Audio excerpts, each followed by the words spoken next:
25 साल की दिव्या प्रमोशन के चक्कर में अपने ऑफिस के बॉस विवेक के साथ वाइब मिला लेती है, जिससे दोनों के बीच हुक्कअप हो जाता है। विवेक शादीशुदा होते हुए भी कितने सारी भाभियों के साथ अफेयर पाल के रखता है। विवेक का सपना है हर दिन उसकी बाहों में नई नई लड़कियां हो, जिससे एक दिन विवेक की सभी गर्लफ्रेंड मिलकर विवेक को नानी याद दिलवा देते हैं। आज सुबह ही विवेक अपनी वाइफ तारा को प्यार के नाम पर लव बाइट करता है, जिससे तारा चिल्ला उठती है। फिर जल्दी जल्दी से अपनी अनोखी दवाई का सेवन करता है, जिसको विवेक के गुरुजी ने विवेक को गिफ्ट में दिया था। विवेक को लगता था अगर वो इस दवाई का यूज करे तो वो आसानी से पलंग तोड़ सकता है। दवाई यूज करके विवेक को कॉल आता है कि उसके पापा को किसी पागल कुत्ते ने बुरी तरह काटा, जिसको देखने विवेक जल्दी जल्दी से गांव की ओर निकल पड़ता है। बस में विवेक की नजर एक लड़की पर पड़ती है, जिसे विवेक पटाने की पूरी कोशिश करता है। अगले दिन ऑफिस में विवेक की नजर दिव्या पर पड़ती है, जिसके साथ विवेक वाइब मिलाने की पूरी कोशिश करता है, जिसकी खुशी में विवेक चोरी छुपे मेडिकल में जाकर अपनी फेवरेट पलंग तोड़ दवाई मांगकर अपनी अगली गर्लफ्रेंड नेहा को सेटिस्फाई करने जाता है। प्यास खत्म न होने पर अगली सुबह सैलून वाली को इम्प्रेस करने जाता है। फिर विवेक इसके प्यार में भी पगला जाता है।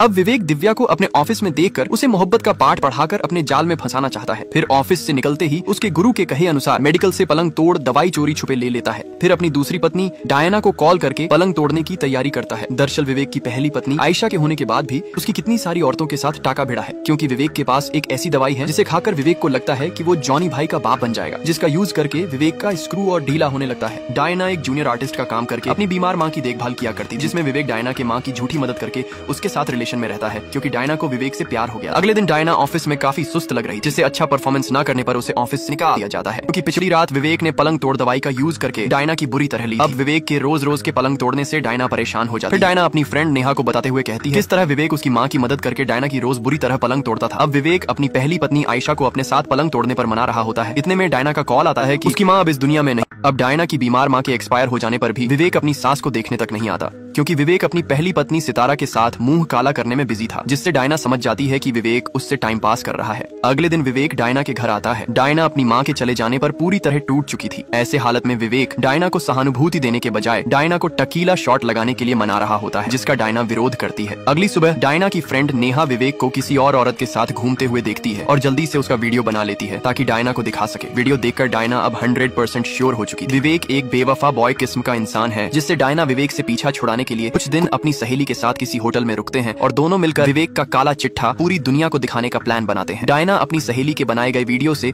विवेक की पहली पत्नी सितारा का पता लगाती है। डायना सितारा से मिलते ही विवेक का काला चिट्ठा खोल देती है कि किस तरह विवेक अपनी नीड पूरी करने के लिए कितना नीचे गिरा था, जिससे सितारा भी समझ जाती है कि उसका पति भी उसके साथ बेवफाई की है। अब तीनों मिलकर विवेक को एक घर में बुलाकर सबक सिखाने का एक ढांसू प्लान बनाते हैं। अब डायना विवेक को किसी और औरत के साथ घूमने वाला वीडियो देख समझ जाती है कि विवेक एक बेवफा मर्द है और विवेक की पहली पत्नी सितारा का पता लगाते लगाते उसके ऑफिस तक जाती है। फिर डायना विवेक का काला चिट्ठा खोलते हुए बताती है कि विवेक किस तरह उसके साथ मुंह काला करके किसी और औरत के पीछे मुंह मारता फिर रहा है। ये सुन सितारा के पैरों तले जमीन खिसक जाती है, जिसे वो हीरा समझती थी। वो काला कोयला निकला। सितारा घर जाकर डायना के कहे अनुसार विवेक की बैग की तलाशी लेती है, जिसमें सितारा को ढेर सारी पलंग तोड़ दवाई मिलती है, जिससे सितारा डायना के बातों को विश्वास करने लगती है। डायना पूरा भरोसा दिलाने के लिए सितारा के पास कॉल करके विवेक को किसी महिला के साथ घूमने वाला वीडियो दिखा देती है। डायना और सितारा विवेक के घिनौनेपन चेहरे को याद कर करके खुद को कोसने लगती है। अगले दिन डायना सितारा को कॉल करती है और एक फाड़ू प्लान बनाते हुए कहती है कि हमें विवेक का काला चेहरा दुनिया वालों के सामने लाना होगा, जिससे डायना विवेक को कॉल करके पलंग तोड़ने का बहाना करके ठग के बुलाती है। विवेक मुंह उठाकर डायना के कहे एड्रेस पर मिलने चले आता है। फिर तीनों मिलकर विवेक को रस्सी से बांधकर विवेक का लाइव टेलीकास्ट करने लगते हैं और बताते हैं कि किस तरह विवेक भोली भाली लड़कियों को प्यार का झूठा नाटक करके अपने जाल में फंसाता था।